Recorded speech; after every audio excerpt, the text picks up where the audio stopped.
Energy. All right, welcome back to Another Dimension. I'm Quinn. I'm Trask. Hey, I'm Taylor. Hi, Taylor. And today we have a special guest, Marc Schaffer, a friend of mine and an expert. Let's use that loosely, but Well, sure. well, you are an economics professor. What's your actual title? I'm a professor of economics and data analytics at St. Norbert College up here in Green Bay, Wisconsin. And then we have like a consulting firm kind of that we run for the community. And I'm the executive director of the Center for Business Economics and Analytics, where we actually do some work in the transportation sector as well, which is another kind of interesting part. Yeah, so data analytics for, without getting into too much detail,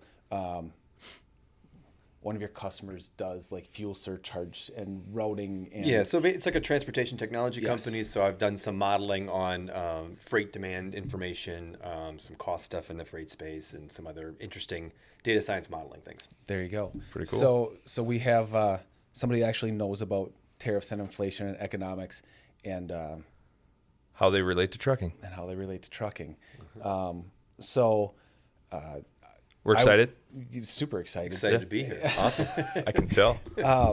I know Marc. I knew Marc's father. Let's say a legend in the trucking industry. Oh, okay. I mean, been there, done that kind of guy. Yep. And I was very fortunate to have some great conversations with him. He worked for Cardinal Transport. Unfortunately, her passed away. Your mother also worked in transportation industry. So Marc's got that background. And Chose a smart way out and got out of he transportation. got out. My dad gave me advice at some point, Yeah. although I still keep coming back and doing projects for it. So Yeah. You know, and your dad was had experience all over the nation, but he was in two tough markets. I mean, he worked Philly's where he started, right? The tough East Coast, and then working in northern Indiana. I mean, those are two cutthroat, tough markets. So been there, done Yeah. that kind of thing is pretty. I appreciated the conversations I had with him. he definitely had that sort of the blunt East Coast mentality of how to deal in the business and stuff like that. Yeah. But yeah, so he was in, grew up in the East Coast. I grew up in the East Coast. He's from the East Coast. We moved to Chicagoland area with a company called Cresco. I'm not sure if they're even still around.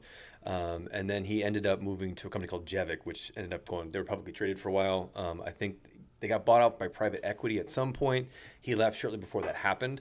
I think Jevic is no longer around. They kind of I remember seeing their trailers, though. Yeah, I mean, you may have heard of them. And then he moved to Metropolitan Trucking for a little bit. They were based out of the East Coast, but he was actually working out of their Bolingbrook office for several years before he went to Cardinal Transport, where he spent the last 15 years or so. He was working at Cardinal Transport out of Coal City. Yep. With also a subsidiary. He oversaw a couple of subsidiaries, and one of them was Steel and Machinery Transport, who did a lot of the flatbed type of operation stuff. It's cool. So Stories. Just a Yeah. You hope Yeah. that one day you can share Yeah. those same stories, right? The joke was always he wanted to, when he was going to retire, he was going to move up here to be closer to grandkids. He did, and yep. you, and then he was going to come work here. Yeah. At least hang There you out. go. You know? Yep. So Give him something to do. yeah, but awesome. yeah, fortunate to have that opportunity to have those conversations with him. So thanks for being here. Yeah, my pleasure. Thank you. Excited to have you. Yeah. Before we get into the nuts and bolts of the topic, you want to hit on last week's trivia in the news kind of thing, and then kind of move right forward? Last week's trivia winner. What was the question? Oh, man. Oh, you put me on the which- spot. Yeah. Which quarter is historically the busiest in the trucking industry, or at least for us? The answer to that was quarter 3. Yep. Who was the winner? Israel. Arnold Garcia. Is that his middle name? No, Our Israel. we call him Arnold. Yeah, thanks, buddy. Yeah. He put on a really nice comment, too, on Facebook or on YouTube, which was super nice to hear. So Cool. Thanks for listening. Thanks for watching. Hope you're enjoying your home time. Yeah. In the news this week, I believe it was the FMCSA was doing a huge study on congestion. Guys being delayed, drivers being delayed in traffic jams, and what that does to the industry. They came out with the study, and the statistics showed that I-95 near Jersey City in New Jersey. Okay. That city might be wrong. I forget. is the most congested area in the United States, but drivers in the transportation industry spend congestion causes 436,000 drivers to sit idle for 1 year. Oh, wow. That's crazy. So if you think about that, you're sitting in a traffic jam, that time's ticking. 436,000 drivers a year are sitting idle For a year. every year. Wow. It's a lot of time. That's a lot of That's a time. long time. That's a lot of So the fuel. study went on to say, hey, this is why they're pushing, which we talked about last week, infrastructure and how can we make this more efficient, those kind of things. So there's more to come on that. And then the other one is, maybe you can hit on this a little bit more, is shipping volumes are down this quarter, 4.7%, and it's the 10th consecutive quarter that they have been lower than the previous quarter. Kind of going with our episode last week on the freight seasons, but we've been in a downward slope season for 2.5 years now. So, Interesting. yeah, that's what I got for in the news. All right. Then our safety tip of the week is, again, it's safety initiative. It's number one on our radar this year. Safety topic of the week is keep your truck interior and dash clean. Why is that important? Well, so you don't look like an idiot. I mean, you ever see the people with all the stuff in their dash, right? Yeah. Don't draw attention to yourself. Right. If you pull into a scale and you've got all kinds of stuff on your dash, If it looks unfavorable. Well, and if this is disorganized, Yeah. your logbook is going to be too. yeah, and the rest of your equipment, right? Yeah. And then the interior of your truck, you don't want bottles and garbage under your feet. You want to be safe and be able to control your vehicle. So a little bit of pride or just common sense and cleanliness goes a long way. Or a garbage can. Yeah. Get a garbage bag and throw it out when you get fuel. You have to do that every other day or every day. Right. So, Very simple. yeah, super simple. Hop into a more introduction, kind of get into the nitty gritty. Yeah. Awesome.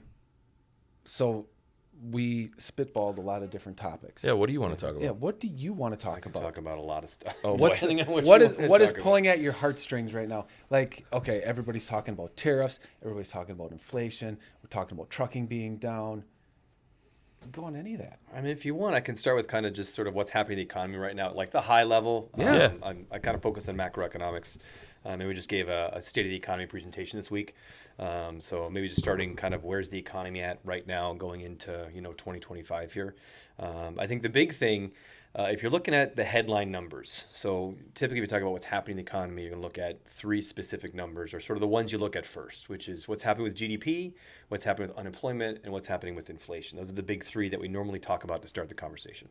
As far as GDP goes, we ended 2024 at about 2.8%, which for most developed countries, growth is pretty stable around 2%. That's pretty standard. So being at 2.8% is actually a pretty good pace for us. Okay. Historically, now again, the last couple of years been a little weird with some of the COVID pandemic stuff that happened. A lot of crazy movements in some of these things, but we're kind of settling into like back to that 2% range.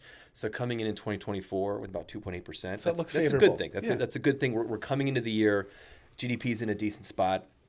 You look at unemployment, which would be the next thing.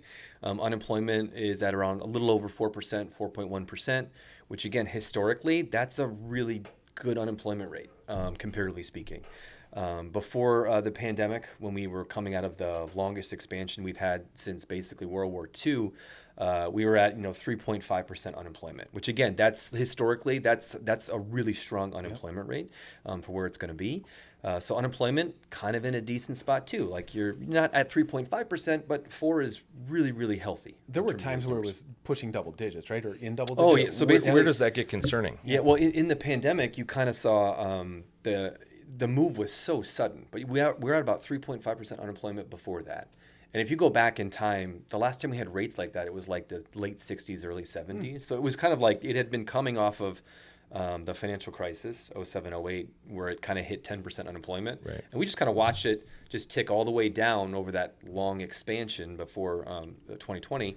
And then we went from 3.5% up to, in a matter of like 2 months in 2020, to about 14.7%.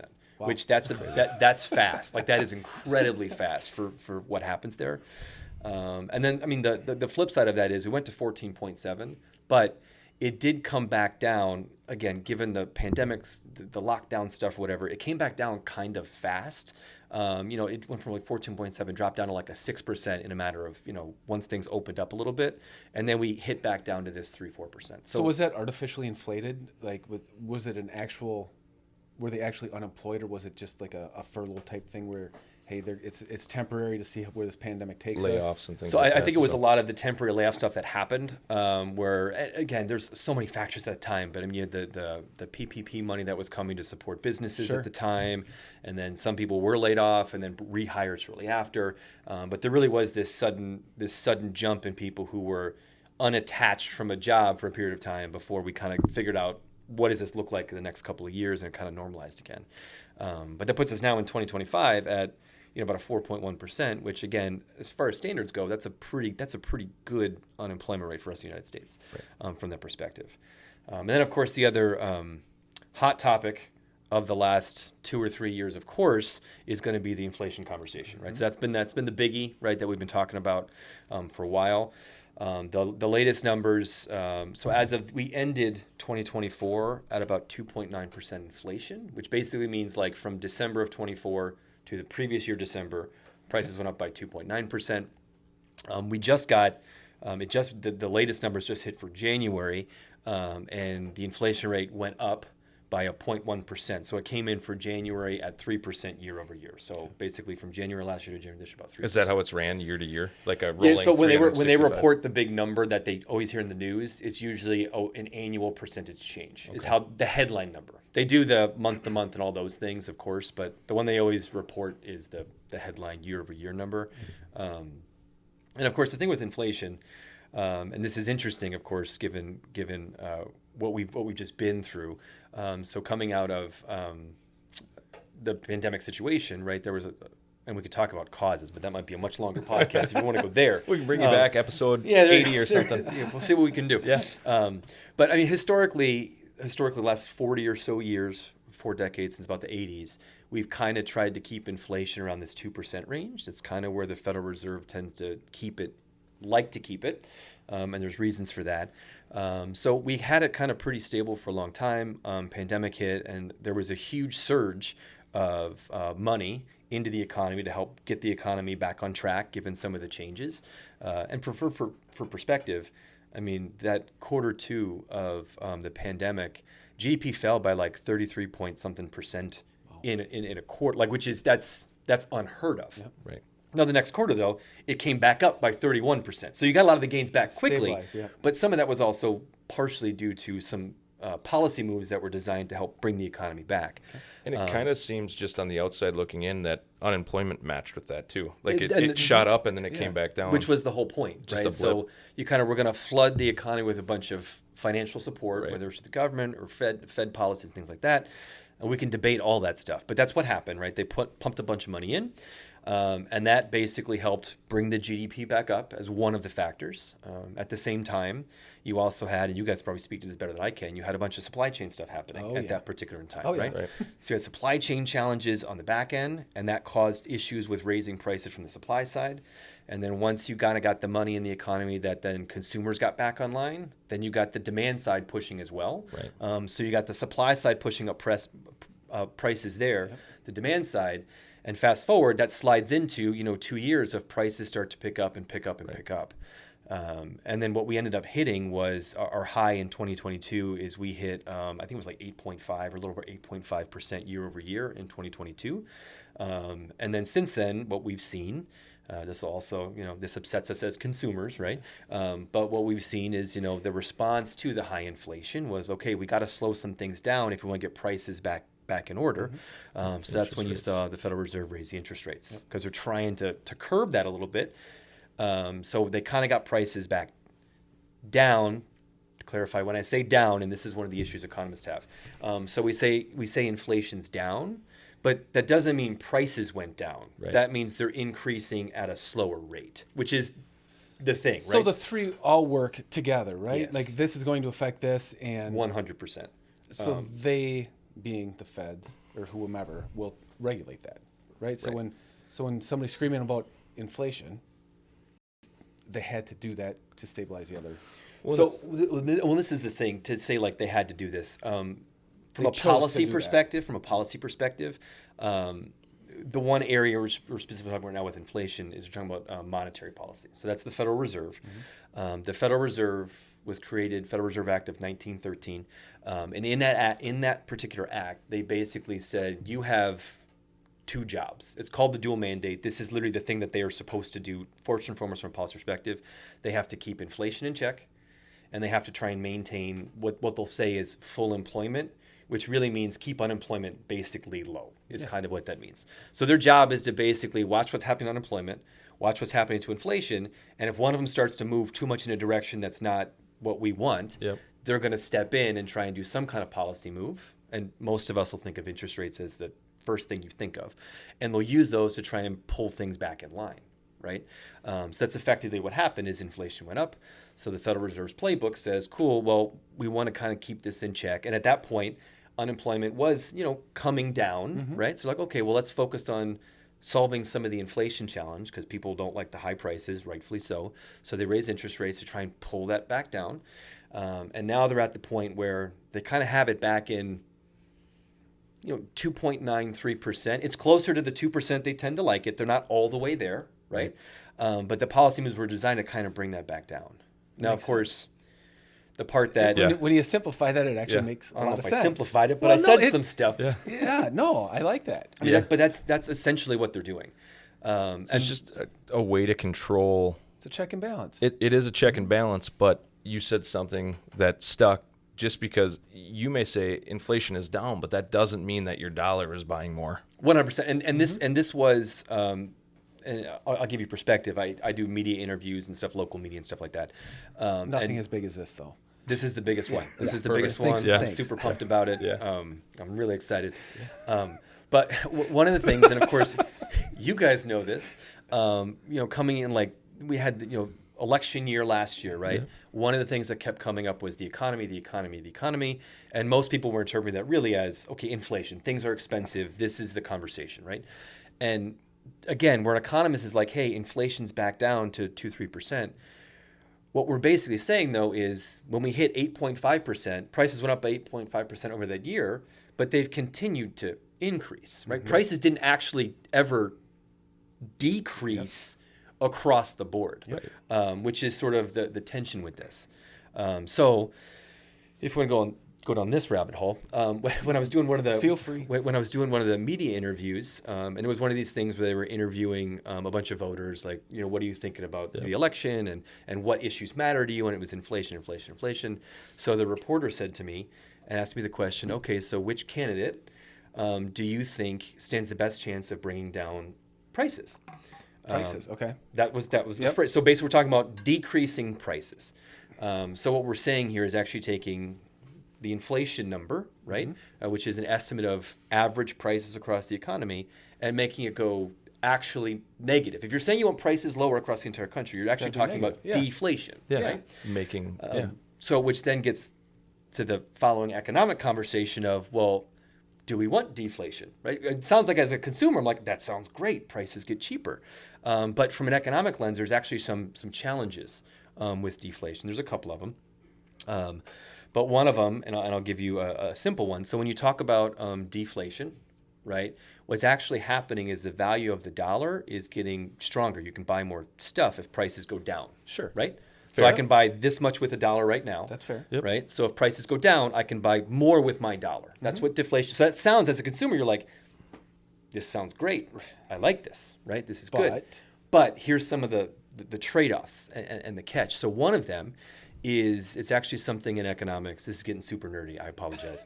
I love this. Yeah. There's something in economics called the debt deflation hypothesis. And basically what it means, though, is if you're someone that has existing debt and there's deflation, right? You borrowed money at some point, right? Yeah. And you're paying back dollars that are actually worth more than the dollars that you borrowed, because your dollars now actually buy more than they did before. Sure. Does that make sense? Yeah, absolutely. Yeah. So one of the challenges is when deflation sets in, anybody that has existing debt, it's actually more difficult to pay off the debt. Cue the Great Depression. So one of the things that actually happened in the Great Depression And we had actually learned a ton about monetary policy as a result of the Great Depression. But one of the things that happened is once sort of deflation kind of kicked in, it actually started to create a bit of a spiral where it became very difficult for people to actually pay off any debt that they had. Cue increased bankruptcies and all the other things that happened as a result of it. So that's one of the reasons we don't like deflation. And here's another fun one that you guys can sort of relate to, right? And think about this, you guys run a business, right? So we have inflation every year, we average 2%, right? Mm-hmm. So a lot of people in the working world are used to like, oh, hey, end of the year, talk to boss. Hey, cost of living adjustment, prices went up by 2-3%. Cool, here's your 2-3%. And then there's a merit thing that's a different conversation, right? But we're used to like cost of living adjustments, right? Now we get that because we have inflation. That's where that's coming from. That's the sole thing. That's the reason, right? Yep. So let's just play this out, and you tell me how you guys love this at a company, right? Here we go. If we have deflation, right? Yep. So prices went down. So this is, hey, crush it this year. Good job. Oh, by the way, I'm going to reduce your salary by 2% for deflation. Yeah. Mm-hmm. That and also harder to pay off debt. Yeah. Like in theory, if we're raising prices for inflation, if you have deflation, we should actually be then decreasing prices. Right. And essentially, from a macroeconomic lens, when deflation starts to set in, it can actually be very challenging to actually get us back to sort of a more stable price level. Will deflation ever happen again? Are there safeguards in place to do that? Is it a healthy thing to have deflation? So every once in a while. Will deflation happen again? I'm sure. Okay. It happens globally, like different countries. Japan's had an interesting bout with deflation since the 1990s. Basically, the Fed's role is to try and prevent serious deflation from occurring. Mm-hmm. Because the last time we had serious deflation, we had a Great Depression. So for the people I didn't mean to cut you off, but I'm going to lose this thought. For the people that see on the news all the time, hey, if the Feds don't sign this, the country's going to shut down. What does that mean? So when you say Feds don't sign this, are you now talking about like the government budget? Yeah. Like that's a different conversation. Okay. All right. We'll get into that later. we can get into that. You don't have plans, do you? Yeah. Talk to my wife. Yeah. You know her. Yeah. So if you're talking about government policy, let me distinguish this. So there's monetary policy. Okay. And then there's what we call fiscal policy. Fiscal policy would be government spending and taxation. That's kind of where they fit, if you want to put them together. And then you can also throw on the government policy side trade policy, which is the other thing we'll probably talk about a little bit sooner. And the other thing to note, again, kind of nerdy, but it is kind of relevant, is the way the Federal Reserve was structured back in 1913. It's actually structured to be an independent entity within the government. And the argument for that is essentially, and think about this, if we have an economic situation happen, right? There's a recession and we want to do something to help the economy. And if we want the government to do it, and by government, let's say fiscal policy, right? So we want the government to go spend more money, or we want the government to change taxes. In our current structure, that is, we have to go through Senate, Congress. It has to go up the line in conversation. Right. And of course, our political environment, everyone's going back and forth.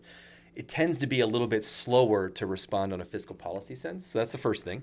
Whereas the Federal Reserve, if there's an emergency and they want to actually do something in the economy, they can wake up tomorrow and do something if they need to. So there's a speed element that's a little bit better, but more importantly, and there's a whole wealth of research on this. Right. There's something called basically central bank independence, which is what we have. And if you actually study this across the world, and most developed countries have some kind of central bank like the Fed. In the European Union, there's the European Central Bank. There's every one of these major countries has something like this. And one of the things that you notice if you look at the data is countries that are acknowledged to be more independent with their central bank, meaning they don't have to actually talk to and respond specifically to the elected officials in the same way. Countries that are more independent tend to have lower levels of inflation than countries that don't have central bank independence. And the argument here is, and this makes sense, if you have elected officials who are subject to some term limit, they have to go up for re-election again, right? They'll have an agenda. Think about this. Yeah. If I was going to be, if I was, in a role where I was overseeing a central bank and election year was coming up, I would do everything that I possibly can to juice the economy. Right? So I'd be like, I want everybody super happy. Let me drop interest rates as low as I can get them, make everybody borrowing money, everything's great. Well, that's going to put inflationary pressure on the economy.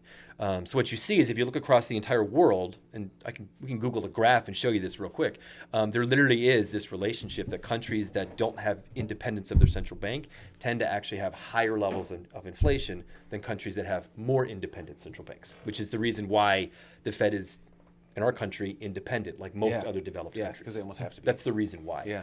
And where that kind of comes from. Wow.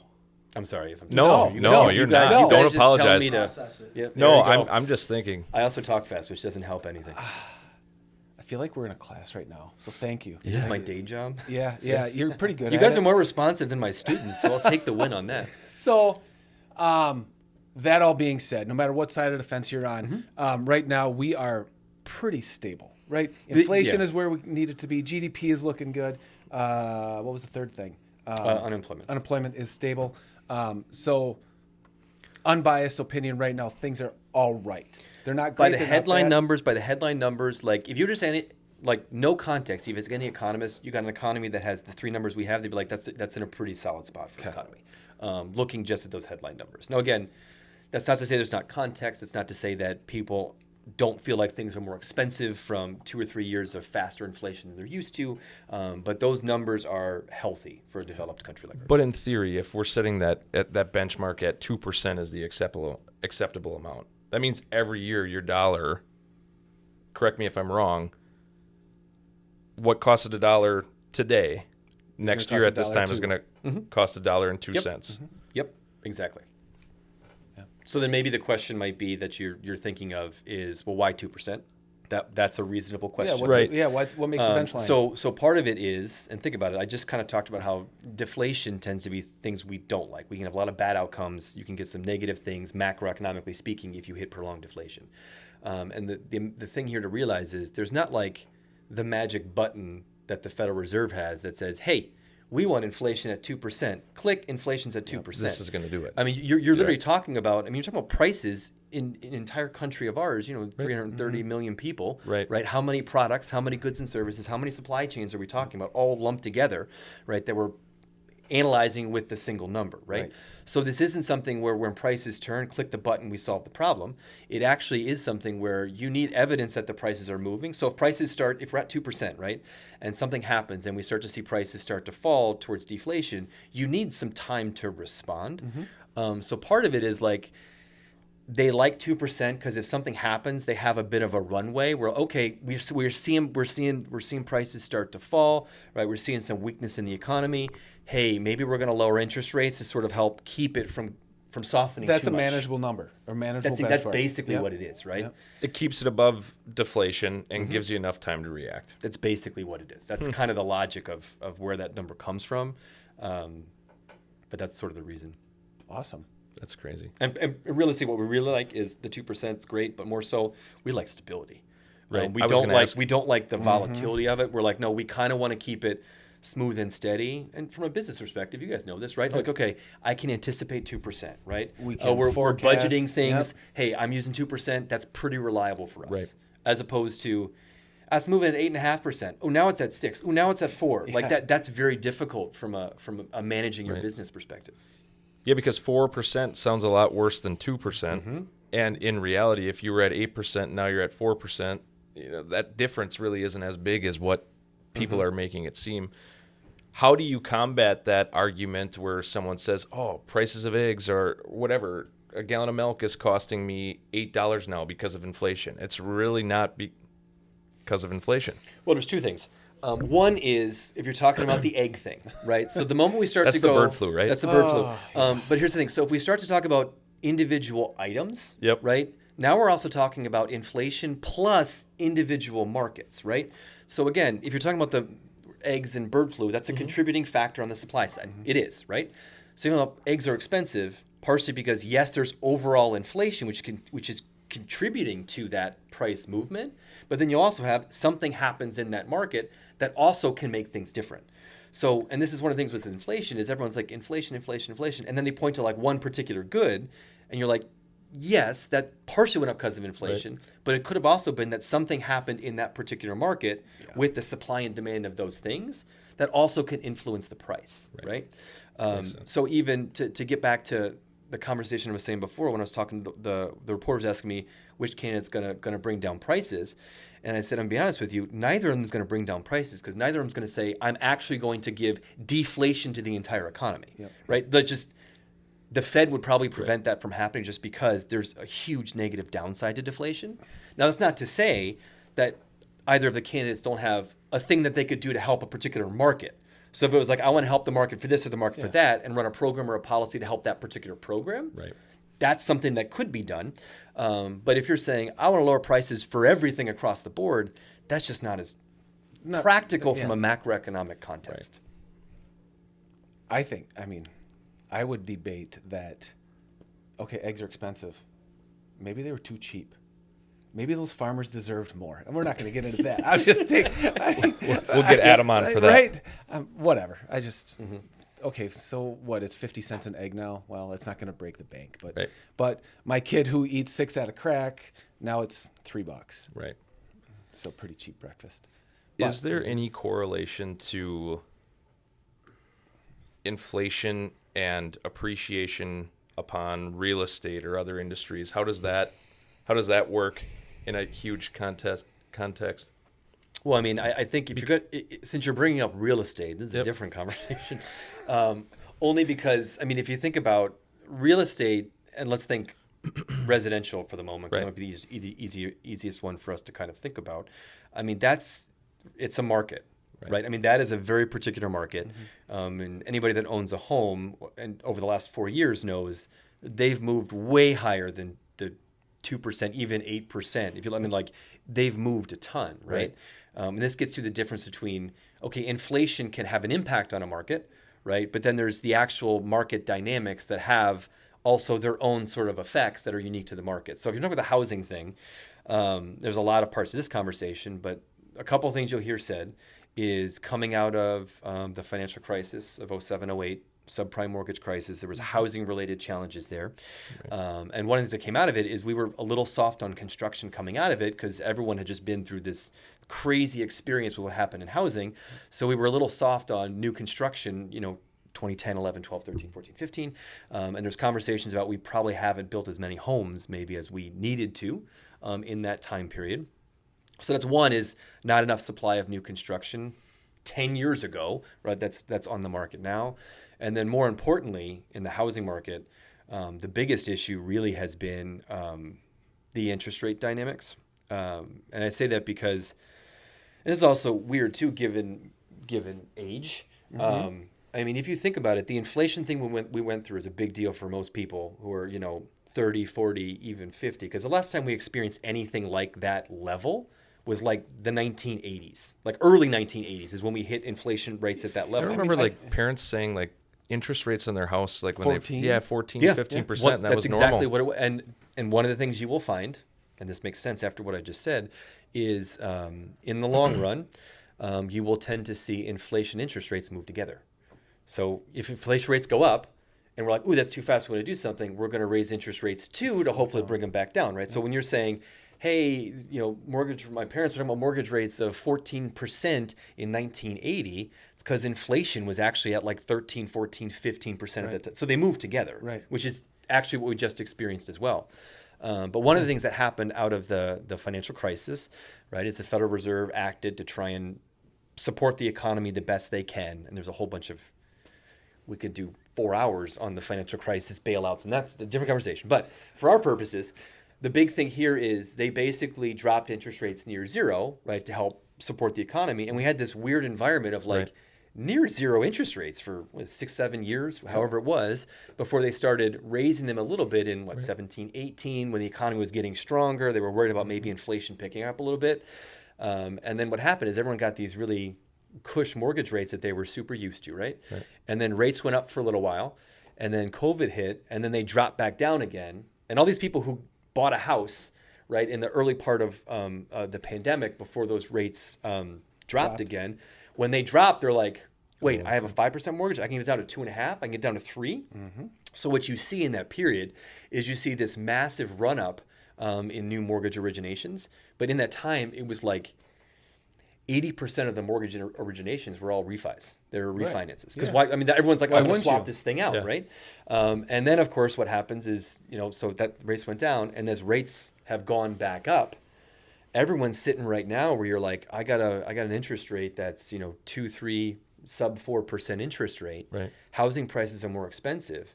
And the issue with housing right now specifically is we have decent new construction, not amazing, but it's solid. It's the numbers are reasonable compared to the last 5 years or so. But the part that's making things stay really elevated is there's a lack of existing homes coming on the market because nobody wants to trade up and like, I'm going to get rid of this house and I'm going to get a new house that's a higher price and now I have a 6% mortgage as opposed to a 3% mortgage. And now my payment's doubled or whatever. So basically what you're kind of seeing is a housing market right now that's kind of stalled. Where it's just a lot of people are watching, you can't afford but to. Everyone's like, it does not financially make sense for me to swap out to a new house because the big thing is I'm swapping out for, again, higher price, higher interest rate, and to your point, you're going to get slammed on what that actual payment's going to be, which is why you're just seeing not a lot coming to the market, which also means if not a lot's coming to the market, there's less supply, housing prices stay a little elevated. So that'll level out and drop a little bit, I would think, right? At some point, but again, some of that's gonna depend upon what interest rates look like in the near future, which of course then goes back to that also depends on what happens to the broader economy, inflation numbers, unemployment numbers. Yeah. Well, I think this is a good time to do your like and share. Yeah. Give Mark a break. Yeah. You need to take a drink of water or anything? Yeah, I'll see what I can do. Yeah. What's your spiel? What spiel? Like and share. Yeah, it's right there. Go ahead. If you guys are listening, thank you. We're super excited to have you. It's super informative. Thank you again, and continue to like and share. We appreciate you guys as subscribers and everyone that's still listening. We'll do our word of the day. Yeah, want to do that? Sure.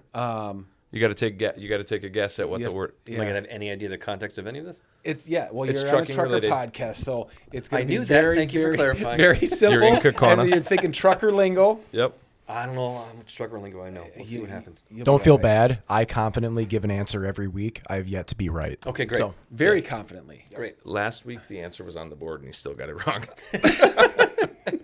I don't cheat. So this week's word of the day is plain wrapper. WRAPPER. Plain wrapper. So I'm trying to think of a word. Yeah. Yeah, What does that describe? Yep. What does it describe? What does it mean? As trucker world? lingo. As trucker? Oh gosh, I have no idea, guys. A lot of them around here are black, right? Blue. Yeah. Tinted windows. Yeah. Antennas on them. Mm-hmm. Referring to a type of vehicle that they see on the road a lot? Yep. A plain wrapper. Plain wrapper. You know it? Yeah. Is it a hot shot? It is a undercover officer. Undercover cop car. Oh, yeah, okay. Yep. I got it. Last week's was Bear Den, Bear Den, Bear Cave, yeah. which is a police station. Okay. In trucker lingo. Oh, I like it. Yeah. I like it. Again, thanks. Yeah. Like and share. Thanks for being with us. Yeah. You still have time? I'm good. All right. All right. I think we should talk about the tariff topic a little bit. Yeah, for sure. And then kind of what you think, where you think we're going. Okay. In the next 6 months, year. Okay. So let's talk tariffs. Everybody's talking, hey, Trump's imposing 25% on certain goods, Canada, Mexico, China. They just said something about steel and aluminum. And then they just added, I think yesterday, the day before, now they're talking about reciprocal tariffs across the board. Yep. Which we'll talk about that. So, I mean, the knee-jerk reaction is, oh my gosh, tariffs are going to have, steel's going to cost more in the U.S., right? And it is, right? But what does that do to us, for us? Is it going to help us, or is it going to force us to increase domestic production of these goods? So, give us your I'll just thoughts. start saying stuff. How about Give us that? your thoughts. So I think the start bare bones, looking at this like from a macroeconomic lens, right? From what we think about how the economy works. Most economists, and economists actually disagree on all kinds of stuff all the time. We fight all the time. But Sounds like dispatchers. there you go. We're like a bunch of dispatchers. But I mean, one of the things that a lot of economists will sort of agree on is the idea of, sort of comparative advantage-based free trade, and the argument there is effectively, if you have a scenario where you have your own country, and let's imagine you don't trade at all, then you need to produce everything you need to consume in that country, right? That's what you need to do if you're not going to trade. And the idea of comparative advantage-based trade is simply that why don't we specialize in things that we're good at producing, and we have we can produce with, economists would say, the lowest opportunity cost, so we can produce it without giving up very much. Let's specialize in something that we can produce. Find a country who can specialize in a thing that they're better at doing than us with a lower opportunity cost. And collectively, if we trade, we all win because more stuff is produced as a result. It's very simple. So that's the art. Right. So that's like, if you believe in free markets, then free trade is where that is coming from, right? So that's the idea. So then if we layer in sort of the tariff conversation, so let's think about what a tariff is, right? So it's a tax on goods imported into the country, right? And that's a tax imposed within your country. So it comes into our country, it's a tax imposed on the U.S. importer. So it's not like you're actually taxing the other country. It's a tax here. So it's essentially a penalty for you buying out of the U.S. basically. So let's think about why, like arguments, like what are reasons why you might actually want to use tariffs, right? So a couple things we can think of from the economic lens. So the first would be, this is a tax, which means the money in turns into revenue for the government. So if you're trying to raise revenues, tariffs is one way you can raise revenue, as we raise revenue from, income tax, payroll tax, all the other taxes, corporate income tax. So one, do it because you want to raise revenue. And that's one of the conversations right now, is using it as a way to raise revenue for the government. The second reason you could think of, and this is where I think this makes a lot of sense, which is you call it a protectionist tariff. So the idea would be, we have an industry in the United States that we want to grow and develop because that industry is strategically important for us. So we want to protect that industry. And to protect that industry, what we're going to do is we are going to basically put a tariff on the goods that industry produces. And the logic there is solely, we're going to make them more expensive to buy that good in the United States, right? By putting that, let's say 25% hit on it when it comes in the door. And that's going to allow your domestic industry to better compete domestically while it's getting up and running. That's the Essentially, idea. they're, I don't want to say sabotaging the competition, but they're hurting the competition to help ourselves. I mean, That's the idea. That's fundamentally the idea. And let me give you an example that I actually think, if this came out, I would like, oh, okay, this makes sense. So one of the things coming out of COVID was we had this weird like chip shortage thing, these semiconductor chips. We need it for all these consumer electronics, and we need it for automotive purposes and cars and all these things, right? And so one of the things we did is they passed, it's called the Chips and Science Act a couple years ago. And the whole idea was, there was actually like the government basically said, look, we think this is a very important industry for us moving forward. We had a whole bunch of supply chain problems because we didn't have enough of these, and we rely on Taiwan and South Korea. I think China produces them as well. So we want to actually nurture this industry here in the United States. So they actually passed a bunch of funding to help manufacturers in the U.S. build these here, right? So if we were to come out and say, look, we're trying to build this industry here. We're making strategic investments because we think the chips are really important for us. We don't rely on maybe getting those from another country. If we were to then say, we invested here domestically, and then turn around and say, hey, we're going to actually now add a tariff to those chips, that makes sense to me, because you're having a strong domestic policy to help the industry grow, and you're going to protect it at the same time.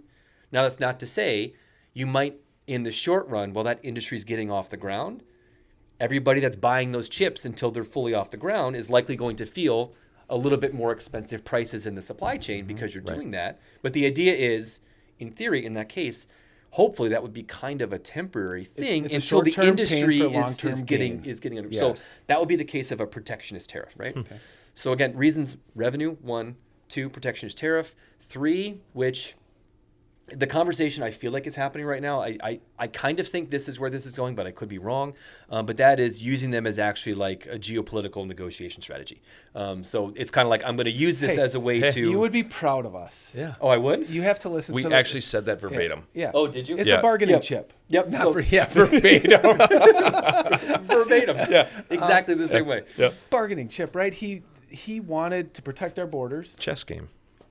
and he imposed it, and to my knowledge, that's what he got, right? He got 10,000 Border Patrol agents. Anyway, sorry to interrupt, but we're pretty proud of ourselves. Yes, nailed it. Way to go, guys. But I mean, those are basically arguably the three kind of things that you'd think about of why you would want to do it. I never thought of it as a protective thing. That does make sense, though. You're developing your market. It's Right. protecting your business. They're protecting your business or their industry for you, or however you look at it. And then you also incentivize your go-to-market strategy when you do have that up and on the line. Now you can come in competitive compared to not being able Right. to. I mean, whatever, re-energizing the U.S. steel market? Well, hopefully. we can talk about a couple parts of this. So Okay. first of all, and there's so many elements we could talk about. So first, there is the protectionist thing, Yeah. right? And the example I just gave would be very strategic, right? Yep. You're not blanketing on everything. You're saying, no, I'm focused on this particular thing because Right. I'm investing in that here, right? So the protectionist thing would be targeted on that. Some of the things, and again, this is what's actually going to be implemented is the question, and are they actually sincerely planning on implementing, or is this, again, a bargaining strategy, which is the big I don't know, right? But some of the challenges, I think, would be thinking about the different waves of what she's suggesting. So take your Canada, Mexico, 25% across the board. That's not, I'm targeting a product. It's, we're going across the board of everything, which is a little different than, I'm doing this for protectionist purposes. There's a larger agenda, which would be the reason why you might be using this kind of a strategy. So there's that particular piece. And even in that case, there was also the 10% on China is the first thing that he's talking about. To my knowledge, today at whatever time it is at this moment in time, right now the 10% is effect for China. The other two with Canada and Mexico has been delayed a month. So we'll see what happens when those conversations come up. And then this week in particular, we added the steel and aluminum is what he talked about putting into effect. And then I think just yesterday even he talked about adding the reciprocal tariffs, which is basically saying anybody that's putting a tariff on any of our goods, we're going to basically try and match the tariff on the way back for things coming into So you the think country. there's two different philosophies in the Mexico, Canada versus China?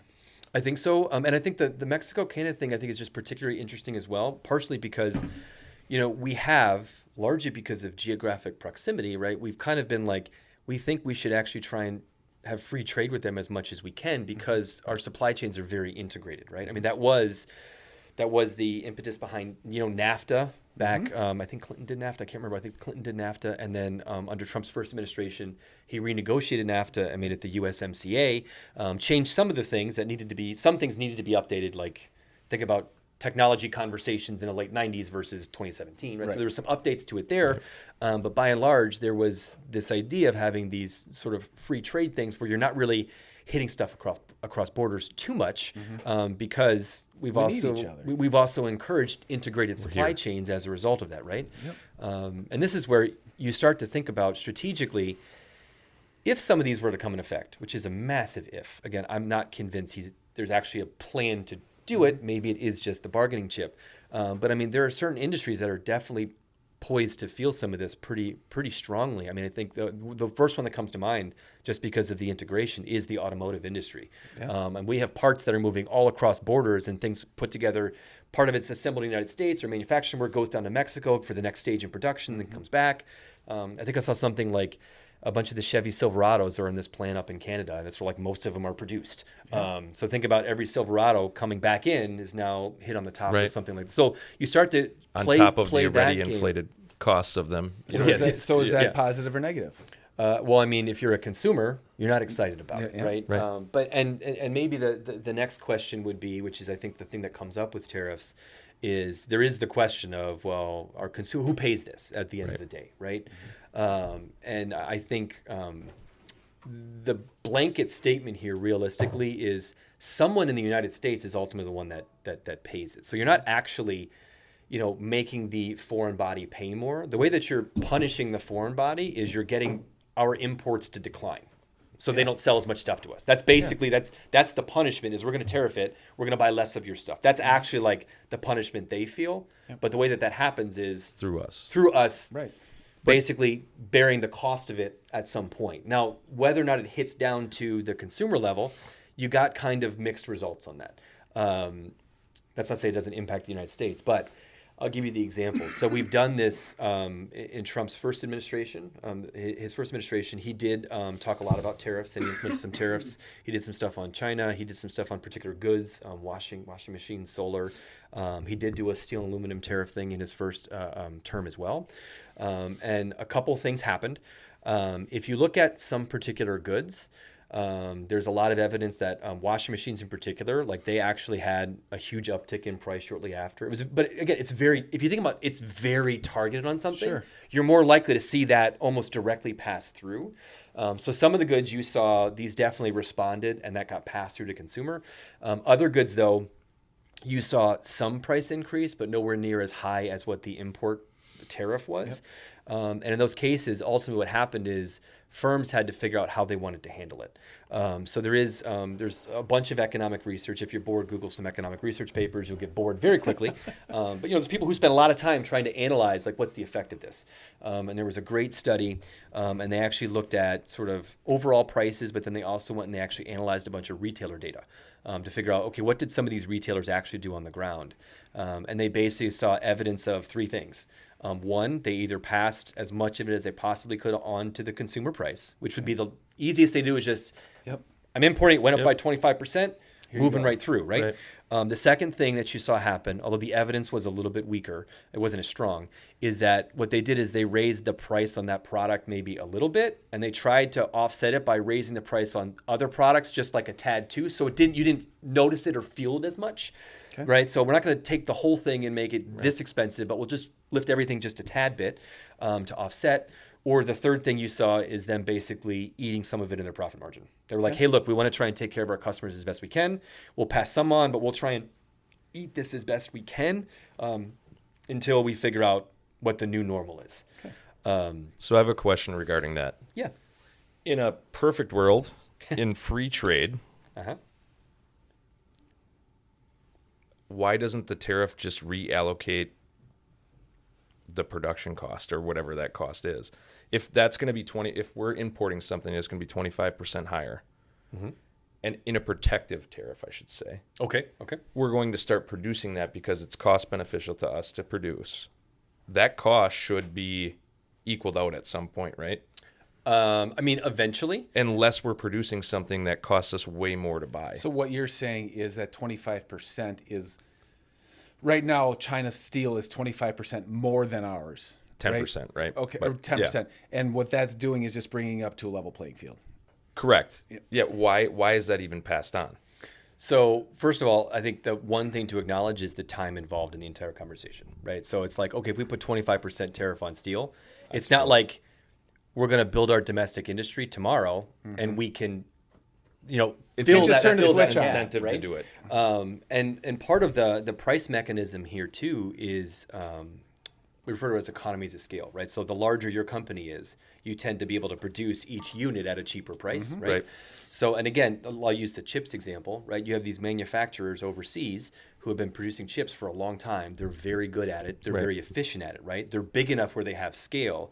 So if you want to compete with them, and this is the argument for protectionism, if you want to compete with them, it's going to take a new industry or a domestic industry that's not at that level. It's going to take them a good amount of time to get to the scale large enough to then produce at that same per unit cost, which is why you almost do want to kind of, all right, we know we're not going to be able to get it down as cheap as we had it before any of this stuff happened to start out, but we're going to raise the price so we can actually compete until we can get it down a little bit more scale. But doesn't that just raise the price of everything? Yes. I mean, but fundamentally, that's kind of what we're talking about, right? Right. Is it does push on that. And I will give you an example. The one research paper that I was referencing, the washing machine thing.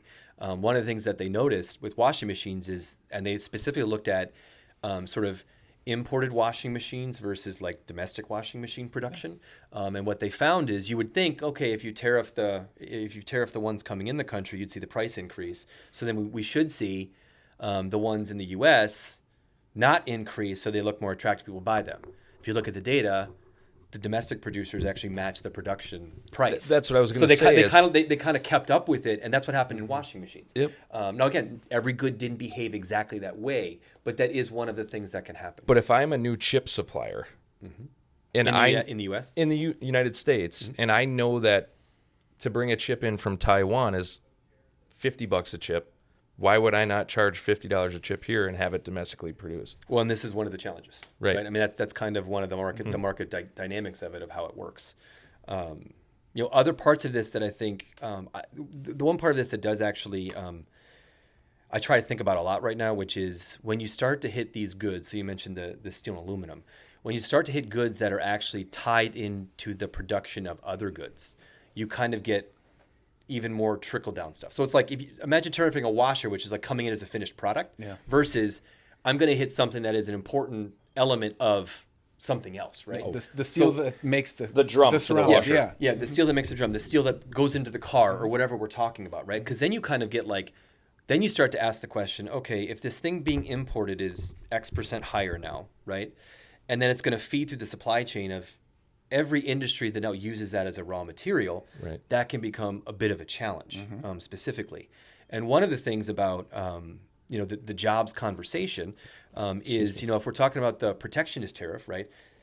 Usually, if you're doing a protectionist tariff, you're gonna match it with a Chips and Science Act thing, where I'm gonna also then pump up the domestic. I'm just trying to support it to like urge it to happen, right? I want it to happen, so I'm gonna tariff it, and I'm gonna invest here to get that to happen.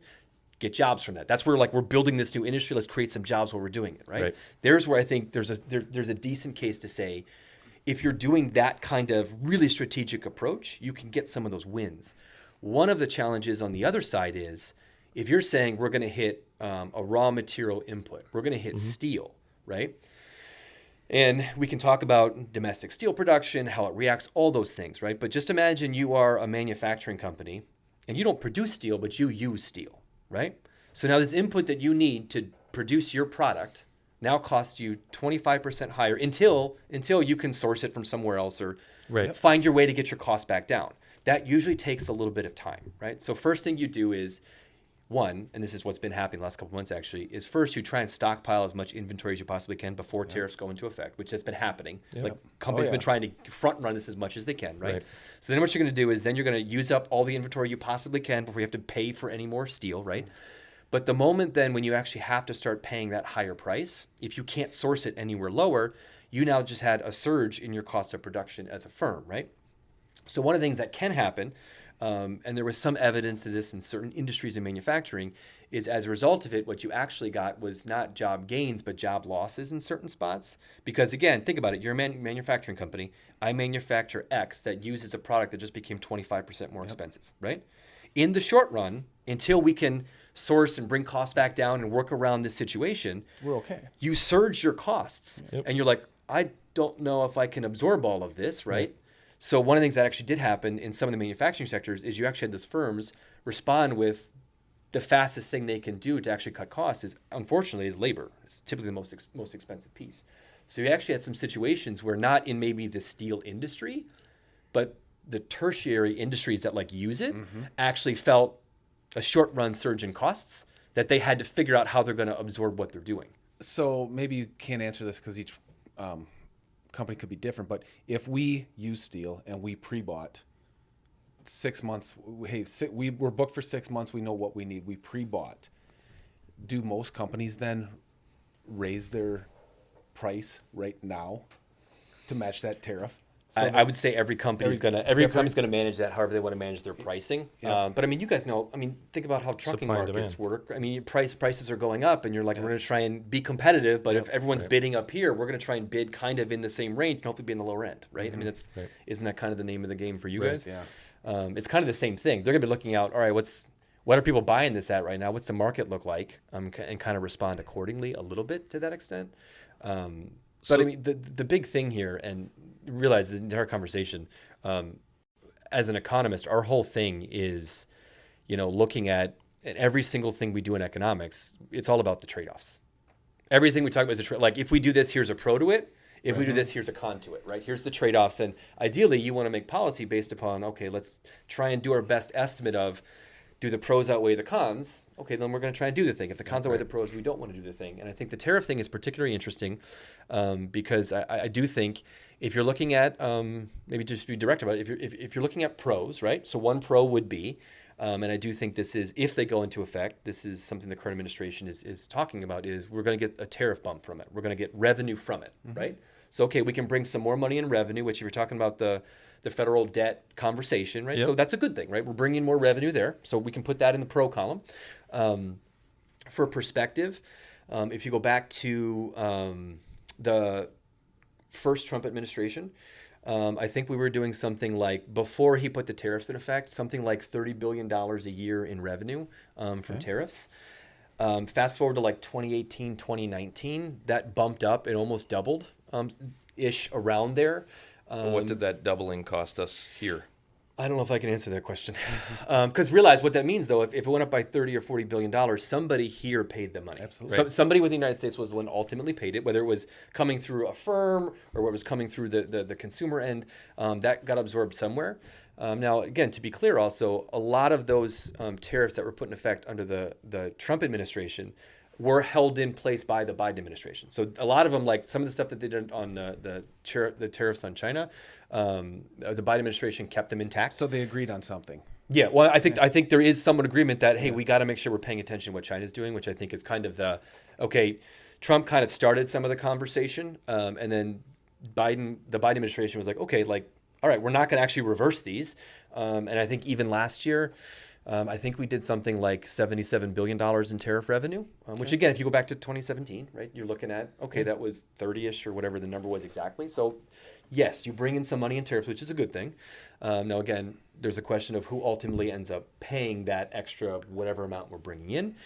But The then intangible too. what? The intangible things too, as well, because I'm thinking about this here as, if we are struggling with employment rates, they're high.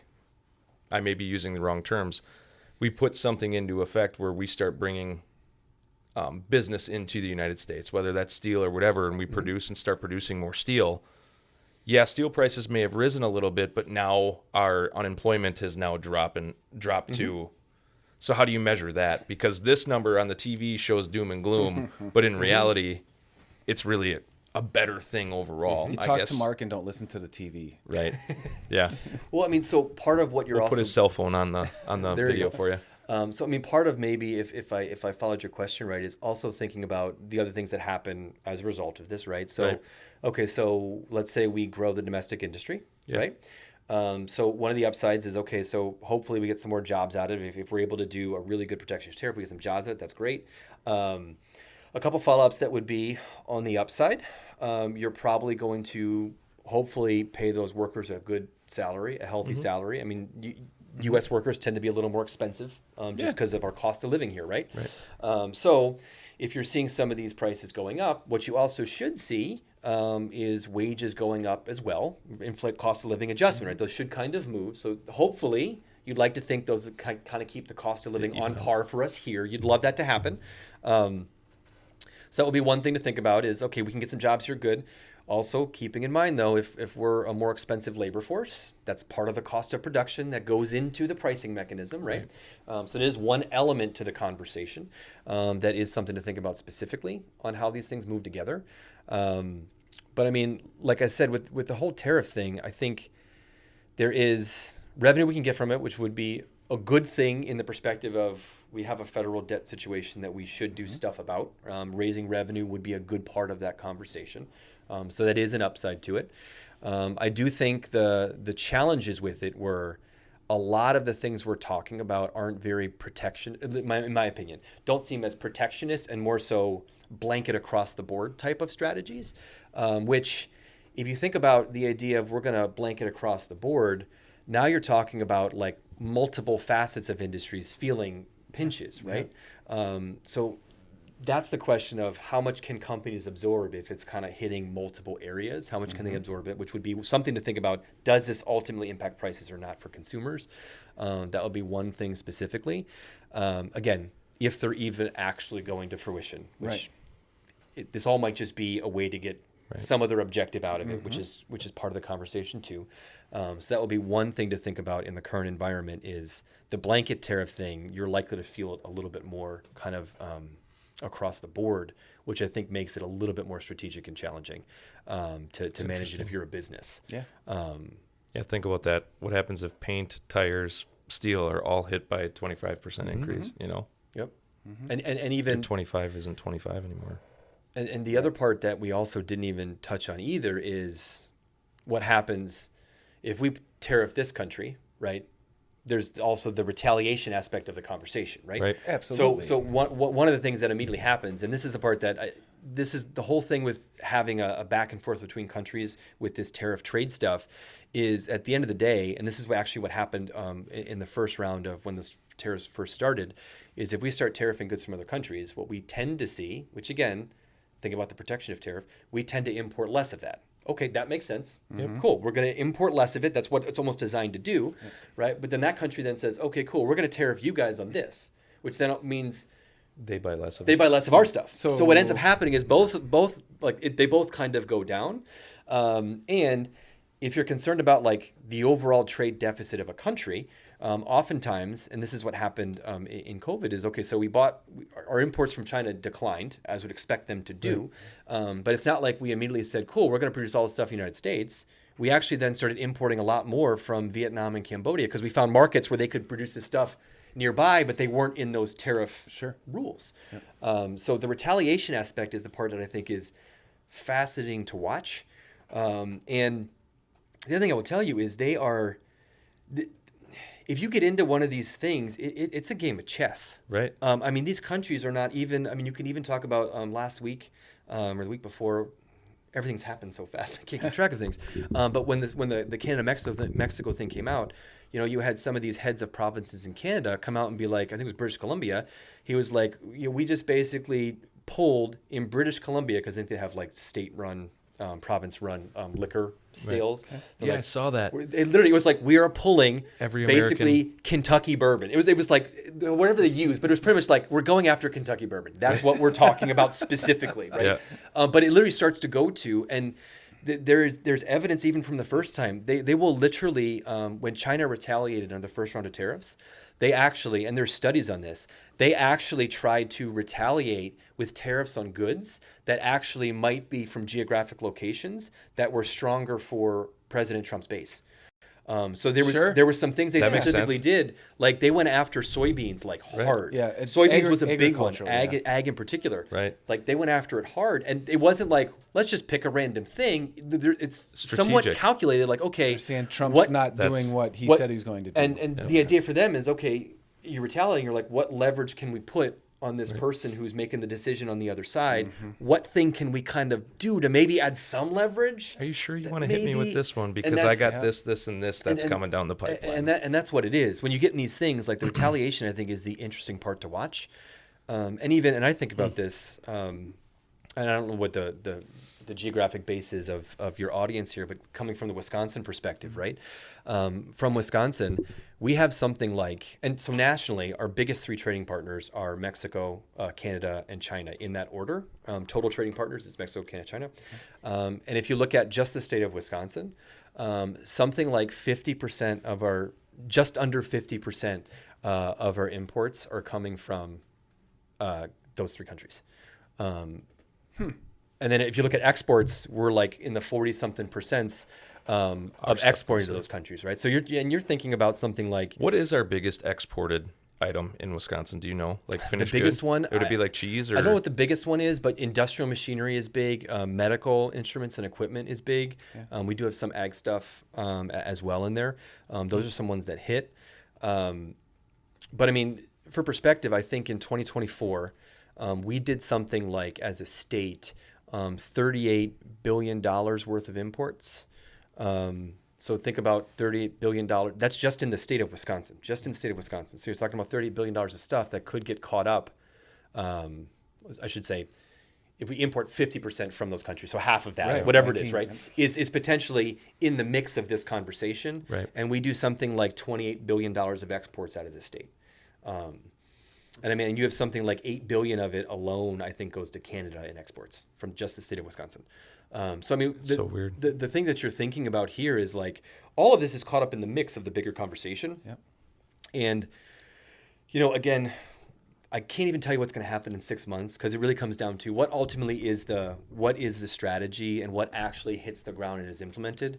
But I do think in the short run, one of the challenges, I think, for anybody in business or any supply chains is just in the short run thinking about, there's a lot of uncertainty right now. So it's what can we do in the face of uncertainty to sort of business plan as best we can, which I do think you're seeing a lot of effort in that conversation from firms to think about that. And I think that's, thank you for that. I think that is, Mind blowing.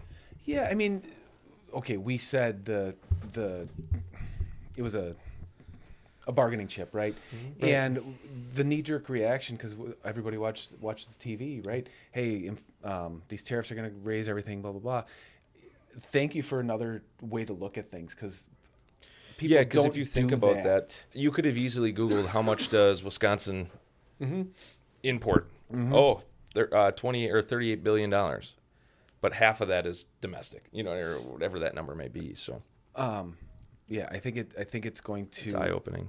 I think it's going to create some conversations too. We're probably going to have some more questions for you, but I think it's just awesome, a different perspective and a different way to look at things. Because you tell me I'm weird all the time. I look at things differently. Yeah. A lot of the times I look at them fairly uneducated, but. I don't know. I truly enjoyed this. I did too. No, I did too. Hopefully I didn't give you guys too much or anything. I want to go buy some books and maybe go look for my old college stack of books and see if I can start digging through some of the stuff again. And the interesting thing is, as you said, this is as of today. Yeah. Yeah. My head is spinning and how can we use this to the company's advantage? That's where my head went. But Well, I mean, as he said before, I talked to a guy in the concrete business a couple hours ago, and he has rebar for his in the concrete. He said we go through about 400 tons a year, and he bought 300 tons to get ahead of it, ahead of the tariffs. So in that aspect, where you have that surge of now you're still operating at a lower cost, right? In theory, if you pre-bought and got good prices but you possibly have gone onto your line to borrow to buy product. If you burn through that and then all of a sudden all year you've operated and you had a semi-okay year, next year you're going to be in a world of hurt. So do you start buying then as well and kind of double up your inventory to start offsetting that cost a little bit? Or what is the best approach there? I mean, to be fair, it's incredibly difficult to answer any of these questions because you don't know what's going to happen, right? Yeah. So it's right. You could pre-buy and then this never actually comes to fruition. Right. And now you have a lot of inventory, which, okay, you can spend it down. Hopefully you got a good price on it and things are fine, right? Or you could go, I bought it and I pre-bought and now they put a 10% tariff on this. And, wait, I think maybe they're going to do a higher one. Let me buy again. You know what I mean? So there literally is right, because now your 10% tariff is really a 5% and the cost of there's stuff. There's no crystal ball. Right, and that's fundamentally, I think, the biggest challenge. And realistically, as a macroeconomist, that's actually what I'm trained in specifically, right? The big thing, if we're going to, if you want my little summary, if that's what absolutely. Let's give it. My little recap here. You owe a trivia question too yet. Do I have to say it right now? No. Okay. Whenever you think of it. I'll have to, give us the recap. I'll see what I can do. Yeah. So I think if I was going to recap kind of where we are, so basically coming into 2024 or 2025 off of 2024, right? Headline numbers in the economy, good spot, solid 2.8% GDP, 2.9 now 3% inflation. Again, we've lived in some pain, but the numbers are in a range that we're more used to. 4.1% unemployment. All those things look pretty solid. The big, and I just gave a talk recently, I referred to it as the known unknowns. And that really is the outlook for 2025 is what are the known unknowns? And here's the things that I feel like I can say that I know. I feel like I know that something's probably going to happen to tax policy. I feel like something's going to happen to government spending. Most likely, if I'm guessing, it's going to go down based on the conversation we're hearing in the news if something's going on. So tax policy is going to change. Government spending's probably going to go down, right? There's possible changes in immigration policy that could influence the labor force in some way. Don't know if it's going to be big enough to have any effects, but that's another piece of the story of something that could happen. And then there's the tariff conversation. So the thing ultimately comes down to all those things. I think something is going to happen to those. Whether or not it's going to affect the economy depends on, one, if they actually go into fruition, which direction they go into fruition, meaning if we're increasing spending, decreasing taxes, increasing taxes, which is still TBD, in my opinion, of exactly what this looks like on the ground, whether or not the tariffs go into effect or they don't go into effect, the extent of any effect on the labor force from the immigration thing, but then also the increase in the labor force potentially from some of the stuff with the federal workers resigning and that whole conversation, right? Those are all things where I know something's going to happen to those things. It's completely unknown to me exactly what it looks like. Yeah. And I think that's kind of the big challenge right now of trying to, what's 6 months look like? It's difficult to say, except we're starting at a spot that I think is a decent spot, right? Yeah. I do think that the number one challenge to watch out for, or challenge of, if you sum up all those unknowns together, and this is where the Federal Reserve is at specifically right now based upon their last sort of transcript. So they just met in January and they decided to hold off any rate changes. So they just left them the same. And the whole reason, in my opinion, that they did that, if you read the transcript, they alluded to this, is they're sitting back watching right now to see, of all the policies we just said, what gets implemented, and they're looking at the inflation number and the unemployment number, and they're seeing if these things start to move. And the question is, if they start to move, they're going to jump in to stabilize the economy. But even the Fed's kind of going, there's a lot happening right now. Let's see what actually hits the actual ground.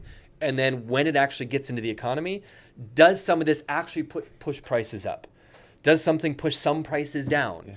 Yeah. Do we see GDP stay strong, or does something soften the GDP measure? They're really, in my opinion, kind of going, there's a lot happening. We got to see what actually gets implemented on the ground and see how the markets overall react to that. Interest rates could go up. Potentially, 100%. We think they're going to go down. They're going to go down, but they could go up. I mean, short term, we don't know. So here's the big thing: the whole thing coming off of in the news has been we've had this high inflation, right? So if some of these policies end up causing or creating higher levels of inflation, it's not inconceivable that the Federal Reserve might say, "Ooh, we're worried about this kind of coming back up again. We might have to do something like raise rates again." Or if somehow this combination of policies does push the inflation rate down, again, not deflation, but the rate goes down, right? It's inflated less. Yeah. There could be cause for the Fed to go, okay, the prices are slowing a little bit, and unemployment's maybe ticking up a couple percentage points. Maybe we want to lower rates to get the unemployment rate a little bit back down, right? So one of the challenges is this tension between those two numbers. So why don't they set a standard on that? What do you mean? A standard on the interest rate. Well, the interest rate's their tool. Yeah, so that's responding to the market. Here's your baseline: 2% is inflation, right? Yep. We're all okay with that. Mm-hmm. Would a 2%? Well, I don't know if we're all okay. People argue 2%. No, if you're talking to economists, they'll fight over that number. But yes, right. You know what I mean? Yep. So I will say that the immediate thing is, I mean, one, there is a bound on it, right? So they basically won't let it go below zero. You're not going to have a negative interest rate that they'll give her. So there's a lower bound on it, right? And we were at it actually was called the zero lower bound interest rate is what we were at in that sort of post-financial crisis when rates were super low. They literally refer to it as the zero lower bound interest rate is where we were. So we kind of have that as a benchmark of this is, get it down to 0.5% on the rate. You're not going to go any lower than that, or 0.2. You can't. Yeah. It's zero. So from that perspective, there is kind of that bound. And then the upper bound, and again, if you really want to nerd out later, I can send you some graphs, right? If you look over time, you will literally see long-term inflation rates and interest rates. They will trend up together. Not exactly, but they're going to long-term trends. You'll see, go back to the 60s and the 70s. You'll see in the 70s when prices started to move really quickly, you'll see interest rates kind of go up. And then to fix the problem, they actually, in the 80s, I thought we were on summary, but I feel like I'm going into stuff. No, you're fine. That's my fault. But so in the 80s, we actually had like crazy high inflation. You had oil price stuff happening. Prices got really high. And there was a gentleman in the Federal Reserve, who was the head of Federal Reserve. His name was Volcker. And he got put in this challenging position in that, inflation rates were 14, 15%, mortgage rates were 14, 15%, and everyone's screaming about inflation. And he was like, okay, if I'm going to fix this, I need to jack the heck out of interest rates. And he intentionally had to make a choice of, okay, if you guys want me to solve the inflation problem, I have to drive us into a recession, which he did. If you look, we had a recession in the early 80s. That was a response to the Fed chair going, look, if you want me to fix the inflation problem, I have to slow down the economy to do it. In that particular case, the way that it was a demand situation, I have to do it. So I basically slammed the brakes on the economy and drove us into a recession. He was an unpopular gentleman, I'm guessing. At the time, he was. Yeah. But he saved us. In retrospect, like since that time, we've kind of been hovering at this 2% thing, and the Fed's kind of like, let's not let this move too much either direction, and let's try and keep things a little more stable, which is why that not create the massive influx or deflux. It's just a kind of a that was, if you think about, if you heard on the news, at the time when the Federal Reserve was raising rates in the COVID era, right? There was a whole thing about hard landing, soft landing. Have you heard that term Yeah, used? I did. Can they engineer a hard landing or soft? Well, the hard landing was we need to fix the inflation problem, and we don't want to overcorrect, because if we raise too fast, inflation can move too fast the other direction and push us to deflation, right? Or if we raise it too fast, do we drive us into a recession, right? And it literally is like, as I mentioned, there's no magic button. They're literally manipulating markets by changing an interest rate, and they're trying to get prices to come down, not too fast.